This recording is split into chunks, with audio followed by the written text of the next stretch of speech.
मत्ती रचित सुसमाचार अध्याय 13। उसी दिन यीशु घर से निकलकर झील के किनारे जा बैठा और उसके पास ऐसी बड़ी भीड़ इकट्ठी हुई कि वह नाव पर चढ़ गया और सारी भीड़ किनारे पर खड़ी रही। और उसने उनसे दृष्टांतों में बहुत सी बातें कहीं कि देखो, एक बोने वाला बीज बोने निकला। बोते समय कुछ बीज मार्ग के किनारे गिरे और पक्षियों ने आकर उन्हें चुग लिया। कुछ पथरीली भूमि पर गिरे जहां उन्हें बहुत मिट्टी न मिली और गहरी मिट्टी न मिलने के कारण वे जल्द उग आए, पर सूरज निकलने पर वे जल गए और जड़ न पकड़ने से सूख गए। कुछ झाड़ियों में गिरे और झाड़ियों ने बढ़कर उन्हें दबा डाला, पर कुछ अच्छी भूमि पर गिरे और फल लाए, कोई 100 गुना, कोई 60 गुना, कोई 30 गुना।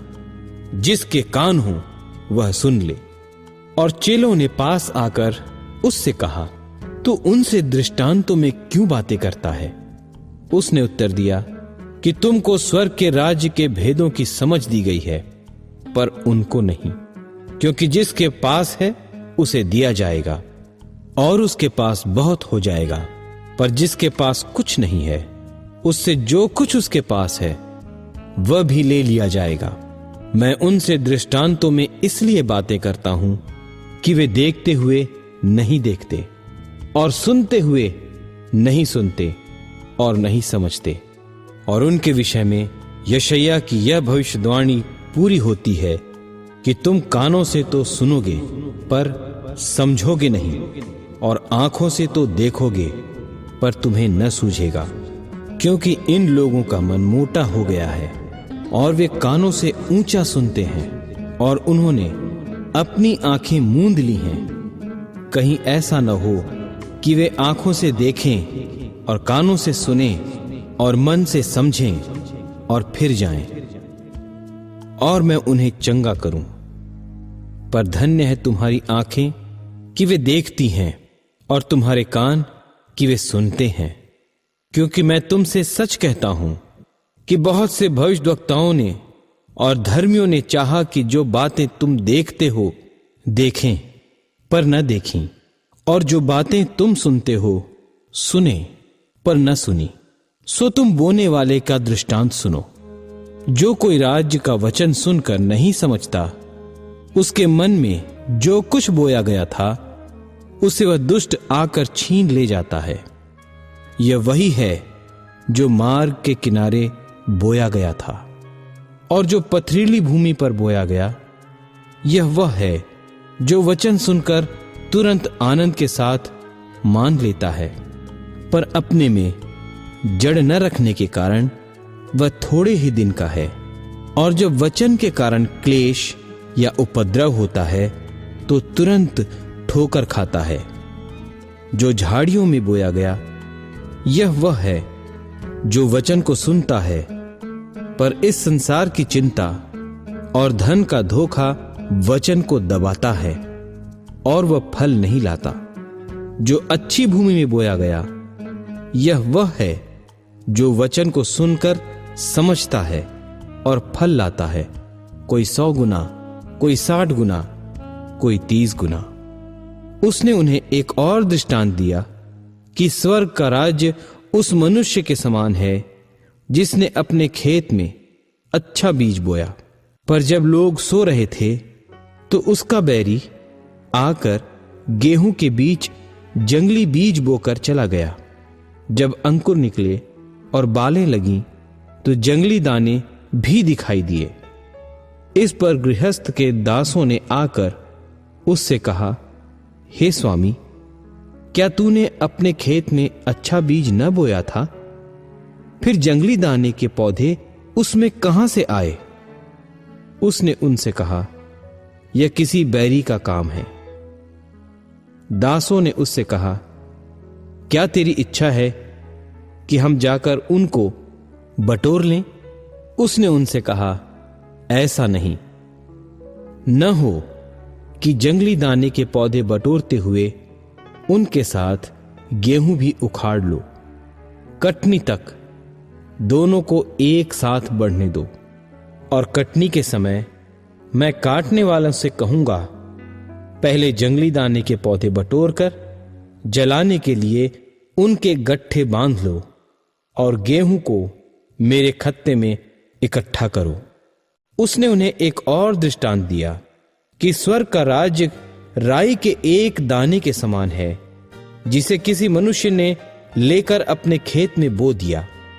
वह सब बीजों से छोटा तो है, पर जब बढ़ जाता है तब सब साग पात से बड़ा होता है, और ऐसा पेड़ हो जाता है कि आकाश के पक्षी आकर उसकी डालियों पर बसेरा करते हैं।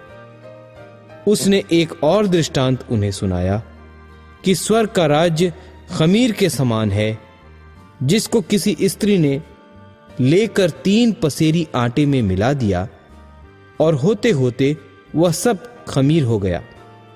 ये सब बातें यीशु ने दृष्टांतों में लोगों से कही, और बिना दृष्टांत वह उनसे कुछ न कहता था, कि जो वचन भविष्यवक्ता के द्वारा कहा गया था वह पूरा हो, कि मैं दृष्टांत कहने को अपना मुंह खोलूंगा। मैं उन बातों को जो जगत की उत्पत्ति से गुप्त रही हैं प्रकट करूंगा। तब वह भीड़ को छोड़कर घर में आया, और उसके चेलों ने उसके पास आकर कहा, खेत के जंगली दाने का दृष्टांत हमें समझा दे। उसने उनको उत्तर दिया कि अच्छे बीज का बोने वाला मनुष्य का पुत्र है। खेत संसार है, अच्छा बीज राज्य के संतान, और जंगली बीज दुष्ट के संतान है। जिस बैरी ने उनको बोया वह शैतान है। कटनी जगत का अंत है, और काटने वाले स्वर्गदूत हैं। सो जैसे जंगली दाने बटोरे जाते और जलाए जाते हैं, वैसा ही जगत के अंत में होगा। मनुष्य का पुत्र अपने स्वर्गदूतों को भेजेगा, और वे उसके राज्य में से सब ठोकर के कारणों को और कुकर्म करने वालों को इकट्ठा करेंगे, और उन्हें आग के कुंड में डालेंगे। वहां रोना और दांत पीसना होगा। उस समय धर्मी अपने पिता के राज्य में सूर्य की नाई चमकेंगे। जिसके कान हो वह सुन ले।